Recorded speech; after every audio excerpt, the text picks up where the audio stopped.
Alright, so typical warm-up with some pull-downs. Same old bullshit. This is my favorite pull-down spot because it's in the corner. And someone put the shovel handle on. So, fuck it, we're gonna switch it up today and do the shovel handle. So I did like 4 or 5 working sets, or sorry, warm-up sets to get my last stretch warm up. The working set Calvin didn't film, and then that drop set to finish off. And now we're warm, so I'm gonna do some kind of heavy row movement, probably chest-board dumbbell rows. Those are my favorite, so we'll move on to those and get on with the workout.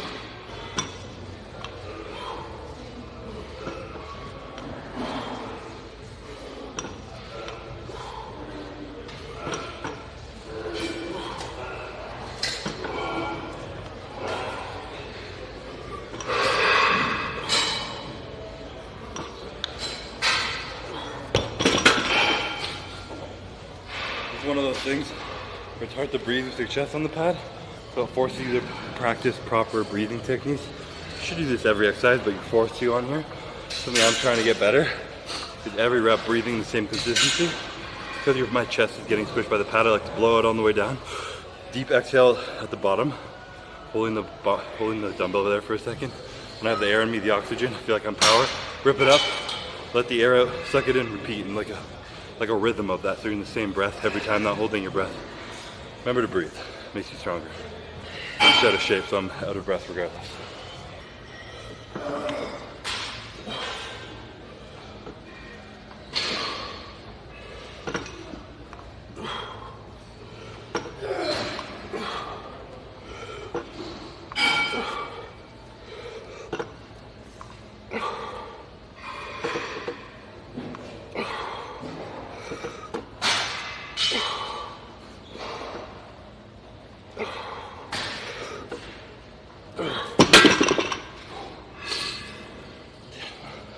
I never liked this machine because I couldn't reach all the way, and then I realized you have to take all the plates off and lower the back end so the reach is all the way.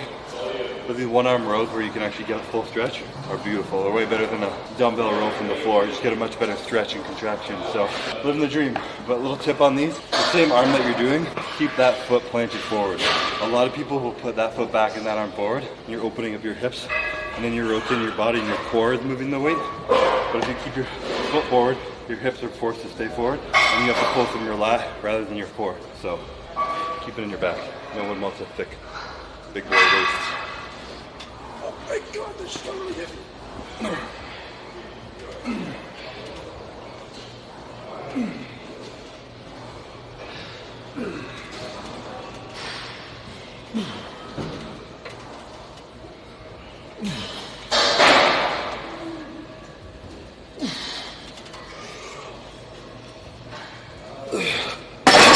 Jesus, fuck.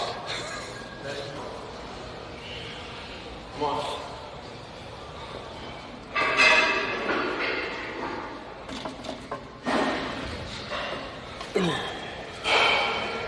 Thought it was my hat.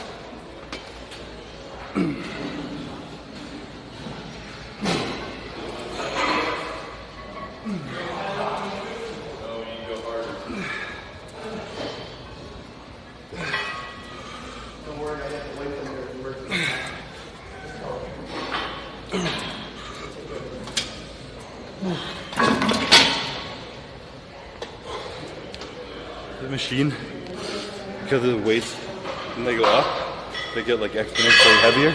Makes it really hard to lock it on the contraction, or lock in, I guess because it's a row. I don't really know how you say that, but normally I put on a little more weight in the middle, but I put it on this top range, and on these machines, it adjusts where the weight will be heavy. So putting it up here makes it heavier at the beginning of the range of motion, so on the stretch. And then as I pull, it gets a little bit lighter, so I can get the full contraction in my back while still having heavy load on it. So, kind of a fancy machine. I'm never smart enough to use them properly. This is the only one I understand, so give it a shot.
last exercise. Pick the weight that's not too heavy, and we do 4 sets with like 20-second rest instead of doing long sets. Slowly just decreasing the rep range every single time, going pretty much close to failure, and then we're done this workout.